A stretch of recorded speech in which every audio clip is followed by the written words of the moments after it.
It was how he preferred it. He hated hovering, and he hated having people around at all times. He hated fuss. Griffin's mother thought fuss was a necessity for the royal family. Hell. He had to figure out something, and fast. His mother would suspect him the moment she clapped eyes on his tie. If it was even so much as askew, she'd hyperventilate and force servants on him. It wasn't proper, she'd say. Look at how he was running his own life into the ground, she'd say. Wouldn't it be easier if he had an equerry and a valet and a driver and a few maids? And the next thing Griffin knew, he'd be tripping over people determined to make themselves useful. Then he'd have no peace at all. His loft would be crawling with maids and butlers and... He shuddered at the thought. Griffin's phone buzzed. He picked it up eagerly, hoping that Kip had texted him to state that he'd called the doctor because he knew Griffin was displeased and had been cleared to fly, that he was returning to Griffin's townhouse, and it had all been a complete misunderstanding. Sir, I have called the agency to see if they can provide a replacement. We'll keep you posted. And I've arranged for a selection of high-end clip-on ties to be delivered this afternoon. Dear God, the only thing worse than his mother seeing his tie askew was if she saw him in a clip-on. Something simply had to be done. Ante up, boys. Reese tossed his chips into the center of the table. Let's get this show on the road. Some of us don't want to be here all night. You never minded before, Jonathan grumped as he threw his chips after Reese's. Marriage turning you into an old man. Nope, Reese said easily.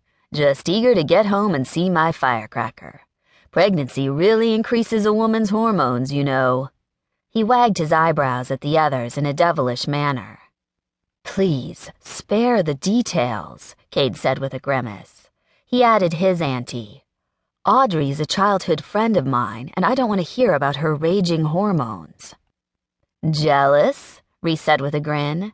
He nudged Griffin on the other side of him. You in, buddy? Griffin looked up from his phone, frowning at Kip's message. It was 2 simple words. No luck. Damn it all. I'm in. He forced his attention back on the card game. Logan put in his ante and arched an eyebrow at Griffin. Everything okay? Just family issues, Griffin said sourly, and reached backward to the drink table and grabbed the bottle of cognac. The others preferred whiskey, but he liked something a bit smoother. He didn't bother pouring it into a glass, just opened the bottle, swirled it, and took a swig. Now both of Logan's eyebrows went up.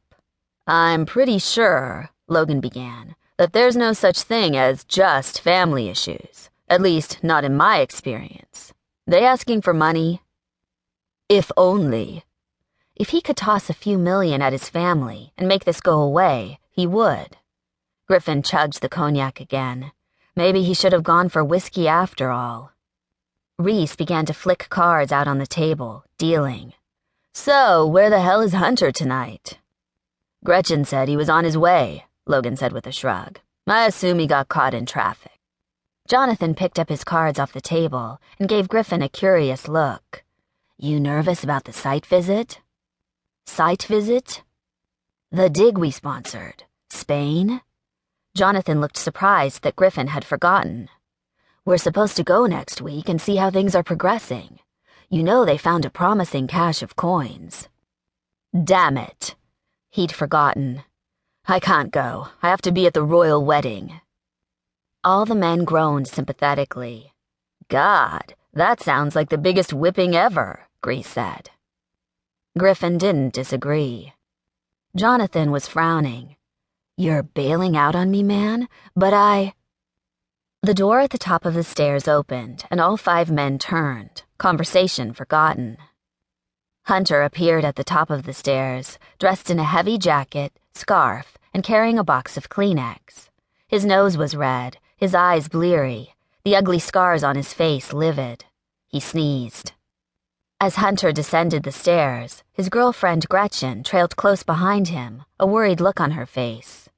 Do you need more cold medicine, baby? She looked like she was the one who'd been sick. Her vivid red hair was pulled into a messy bun,